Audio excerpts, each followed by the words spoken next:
Perkenalkan, nama saya Kresan Diluan. Kali ini kita akan membahas soal-soal mengenai reaksi redoks dan elektrokimia.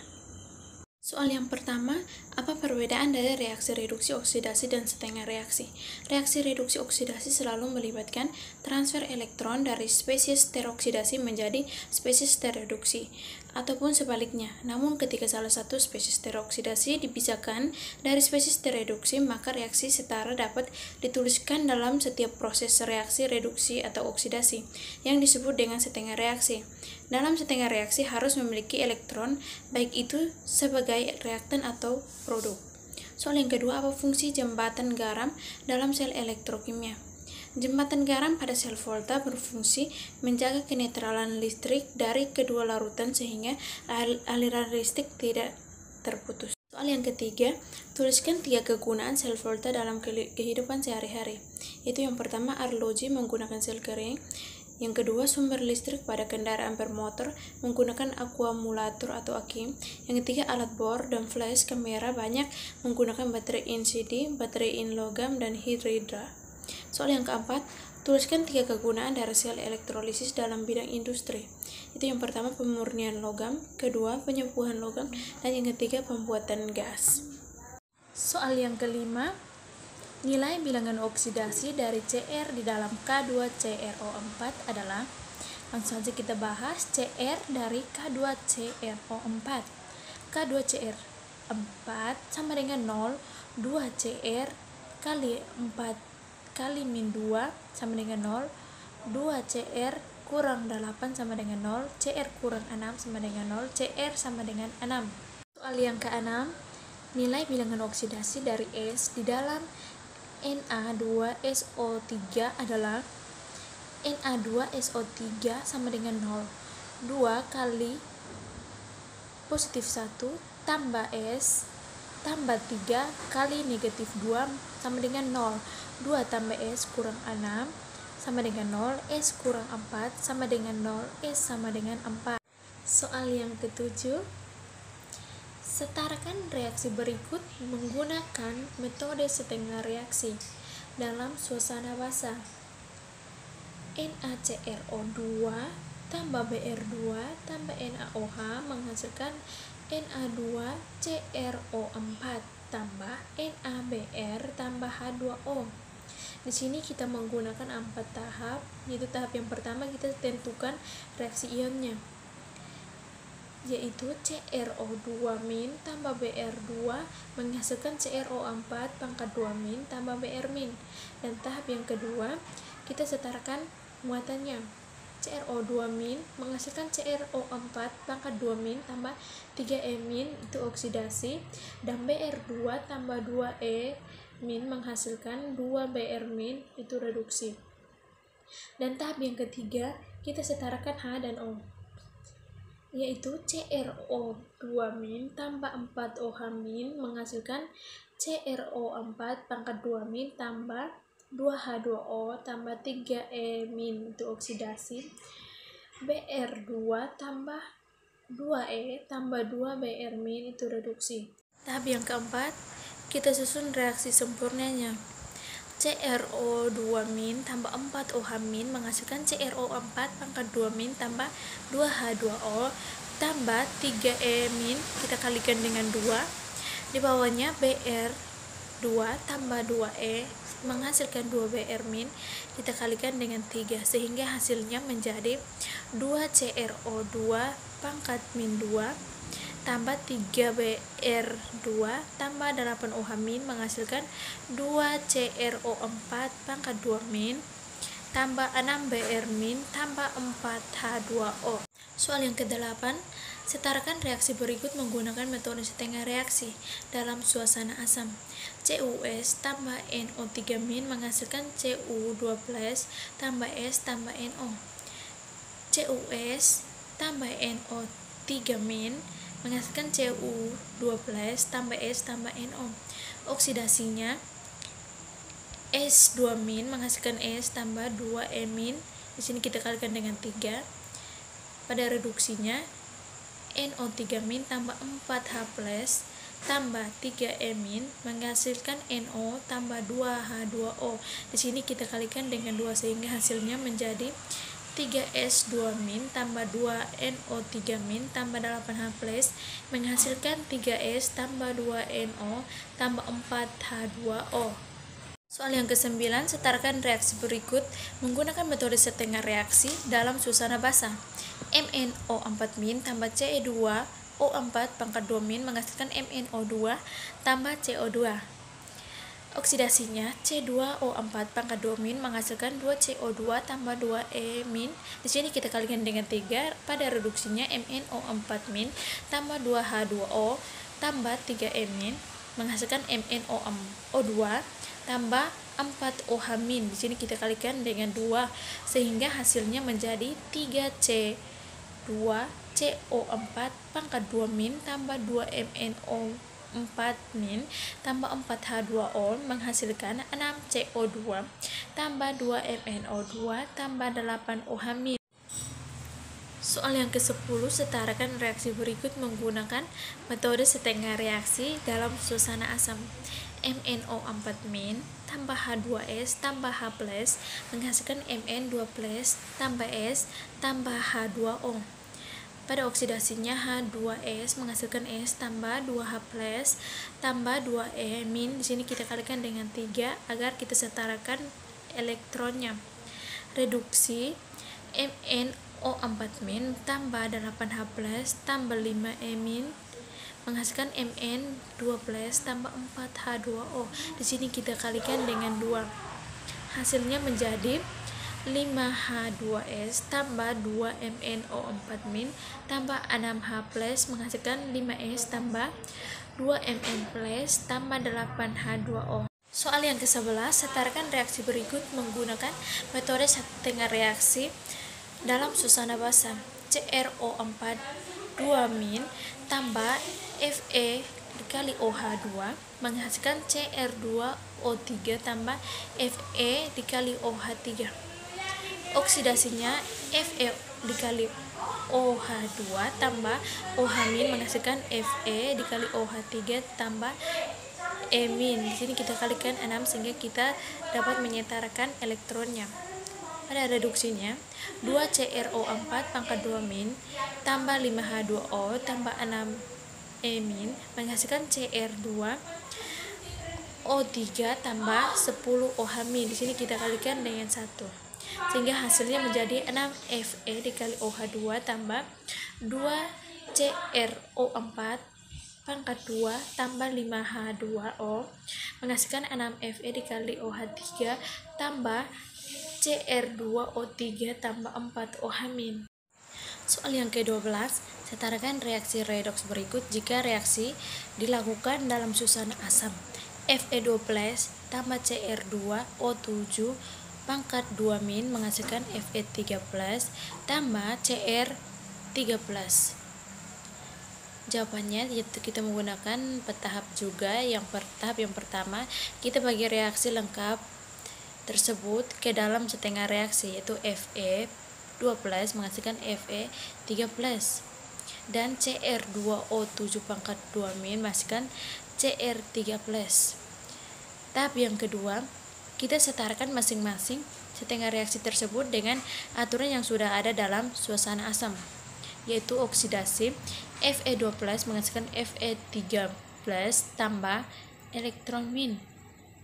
Reduksinya Cr2O7 pangkat 2- tambah 14H+ tambah 6E menghasilkan 2Cr3+ tambah 7H2O. Di sini kita kalikan dengan 1 sehingga hasilnya menjadi 6Fe2+ tambah Cr2O7 tambah 14H+ menghasilkan 6Fe3+ tambah 2Cr3+ tambah 7H2O.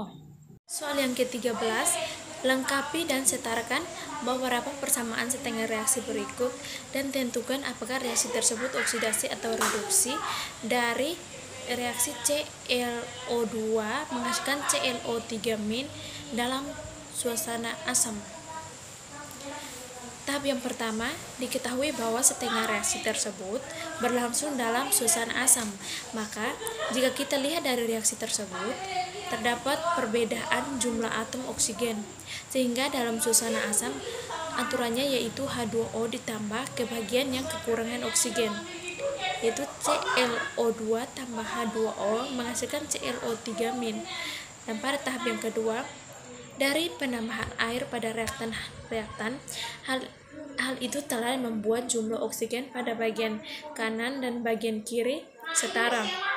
Namun penambahan H2O jika menyebabkan bagian kiri memiliki hidrogen sedangkan kanan tidak memiliki hidrogen, maka dari itu kita harus menambahkan ion hidrogen ke bagian kanan sehingga setara. Sehingga hasilnya menjadi ClO2 tambah H2O menghasilkan ClO3- tambah 2H+. Dan pada tahap yang ketiga, yaitu penyetaraan elektron antara reaktan dan produk. Jika kita hitung jumlah muatannya, maka bagian kiri tidak memiliki muatan, sedangkan bagian kanan memiliki muatan yaitu +1. Maka cara yang paling tepat untuk menyetarakan jumlah muatan adalah dengan menambahkan elektron pada bagian kanan sehingga didapatkan muatan netral. ClO2 tambah H2O menghasilkan ClO3- tambah 2H+ tambah elektron min. Dan pada tahap yang keempat ini, untuk menentukan apakah reaksi tersebut oksigen atau reduksi, kita dapat melihatnya dari posisi elektron. Jika elektron berada di posisi di produk, maka reaksi tersebut adalah oksidasi. Atau cara lain kita juga dapat menentukan dengan menghitung bilangan oksidasi Cl, di mana akan berubah dari +4 menjadi +5, yaitu ClO2 tambah H2O menghasilkan ClO3- tambah 2H+ tambah E- itu oksidasi. Soal yang ke-14, jika listrik sebesar 2,7 ampere digunakan dalam elektrolisis larutan tembaga sulfat, maka berapa lama waktu yang diperlukan untuk menghasilkan endapan padatan tembaga sebesar 10,47 gram? Di sini kita menggunakan 2 tahap, yaitu tahap yang pertama, kita harus mengetahui dahulu reaksi yang terjadi dalam elektrolisis tersebut, yaitu Cu2+ menghasilkan Cu dan Cu2+ tambah 2-, menghasilkan Cu. Pada tahap yang kedua, kita menghitung waktu yang dibutuhkan untuk menghasilkan padatan tersebut dengan menggunakan hukum Faraday, yaitu dengan rumus M sama dengan E kali I kali T dibagi dengan F. 10,47 sama dengan 63,5 dibagi dengan 2 dan dikali lagi dengan 2,45 kali T dibagi 96,500. T sama dengan 10,47 kali 96.500 dibagi 63,5 per 2 dikali 2,45. T sama dengan 11.600 sekon sama dengan 3,22 jam. Jadi waktu yang diperlukan untuk menghasilkan 10,47 gram padatan tembaga dalam elektrolisis tersebut adalah selama 3,22 jam. Soal yang ke-15, logam yang dapat mencegah korosi pada bumper mobil adalah: untuk mencegah korosi pada bumper mobil tersebut dilapisi oleh kromium. Kromium dapat melindungi bumper mobil dari korosi. Kromium juga memberi kesan yang mengkilat pada bumper mobil. Proses pelapisan ini dinamakan kromium plating atau pelapisan dengan kromium. Soal yang ke-16, bagaimana cara mencegah logam berkarat? Yaitu ada beberapa cara untuk mencegah logam berkarat. adalah sebagai berikut, yaitu yang pertama, pelapisan pelindung logam. Melapisi logam dengan bahan lainnya. Bahan pelindung tersebut dapat berupa plastik, cat, oli, karet, atau logam lain. Yang kedua, perlindungan katoda. Untuk melindungi logam, terjadi perubahan dari anoda menjadi katoda. Caranya dengan menempatkan logam yang lebih reaktif sebagai anoda atau mengalirkan arus listrik melalui elektroda inert. Soal yang ke-17, tentukan mana spesies di bawah ini yang dapat berperan lebih baik sebagai agen pereduksi. Ag atau Sn. Jika Ag plus tambah E min menghasilkan Ag, E0 reduksi sama dengan 0,799 V. Sn 2 plus tambah 2 E min menghasilkan Sn, E0 reduksi sama dengan min 0,136 V. Sn dapat berperan sebagai agen pereduksi yang lebih baik dibandingkan Ag. Hal itu karena nilai potensial reduksi standar dari Sn kecil sehingga spesies tersebut akan lebih mudah mengalami oksidasi daripada reduksi. Sedangkan Ag dengan nilai potensial reduksi standar yang lebih besar akan lebih mudah mengalami reduksi. Soal yang ke-18, pada elektrolisis leburan Al2O3 dengan ArO sama dengan 16 dan Al sama dengan 27 diperoleh 0,225 gram Al. Jumlah arus listrik yang diperoleh adalah Al2O3 menghasilkan 2 Al3 plus tambah 3 O2 min. Katoda Al3 plus tambah 3 E2 min menghasilkan Al. Pada anoda 2O2 min menghasilkan O2 tambah 4 E min. Di sini kita menggunakan rumus mol Al sama dengan gram dibagi Ar. Mol Al sama dengan 0,225 dibagi 27 sama dengan 0,00833 mol. Mol E sama dengan 12 dibagi 4 kali mol Al. Mol E sama dengan 3 kali 0,00833 sama dengan 0,025 mol.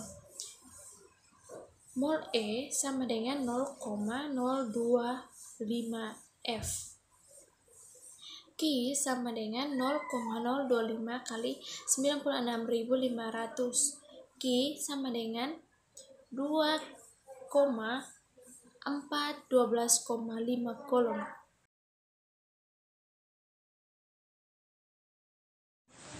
Soal yang ke-19, faktor-faktor apa saja yang dapat mempercepat terjadinya korosi? Faktor-faktor yang dapat mempercepat korosi yaitu yang pertama, oksigen. Oksigen berperan dalam proses korosi. Hal ini dapat dibuktikan dengan berkaratnya besi jika terjadi oksidasi pada logam. Yang kedua, air dan kelembapan udara. Semakin besi tersebut terkena air, semakin cepat pula korosinya.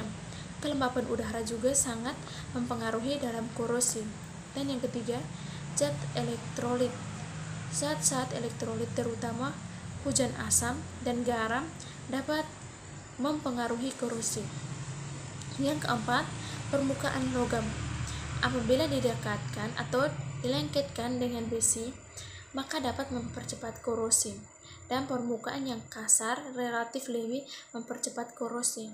Dan yang terakhir itu kelima, sel elektrokimia. Sel elektrokimia dapat terbentuk ketika dua atau lebih logam potensial elektrodanya berbeda bersentuhan satu sama lainnya. Soal yang ke-20, mengapa pada elektrolisis MgCl dengan elektroda grafit pada katoda terjadi reaksi? MgCl2 menghasilkan Mg2 plus tambah 2Cl min. Pada katoda terjadi reaksi reduksi karena elektrolisis lelehan dengan elektroda inert sehingga ion Mg2 plus terreduksi. Sehingga hasilnya Mg2 plus tambah 2E- menghasilkan Mg. Sekian pembahasan reaksi reduksi dan elektrokimia dari saya. Terima kasih.